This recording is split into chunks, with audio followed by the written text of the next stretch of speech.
Jacobs had been appointed as Deputy Provincial Commissioner to run interference for Vieri, smoothing egos and talking down the cluster commanders.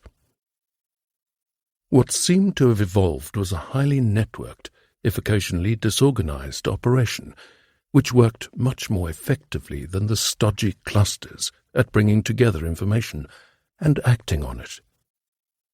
While it was left unstated in SAP's official explanations of combat, the idea was that combat would be as dynamic as the gangs themselves, pulling together intelligence and following it up with good detective work to try to close cases that would damage the gangs.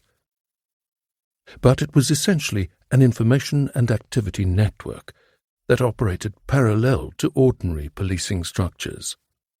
It worked, but it also put a target on Vieri's back in the police bureaucracy. Both Vieri and Jacobs have been accused of acting politically in their policing careers.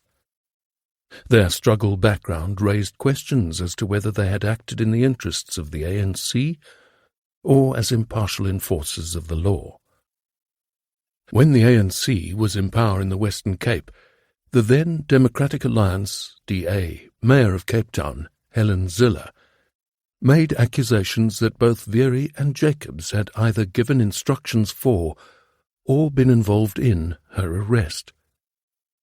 Zille was paid out for wrongful arrest after being taken into custody in 2007 after an anti-gang march that she had been leading in Mitchell's Plain veered off course. Vieri denied that he was involved, accusing Zille of stratcom tactics, a term deliberately meant to imply that Zille reflected the old order.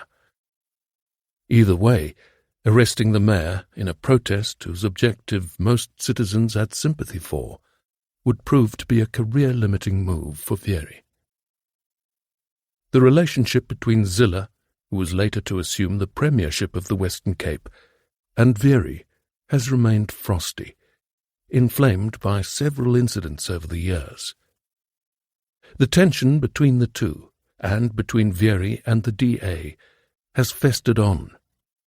Vieri, never one for reticence, has engaged in open disagreements with the Premier of the province, the member of the province's Executive Council, MEC, for Community Safety, Dan Plato, now Cape Town's Mayor, and the city's current head of safety and policing, J.P. Smith.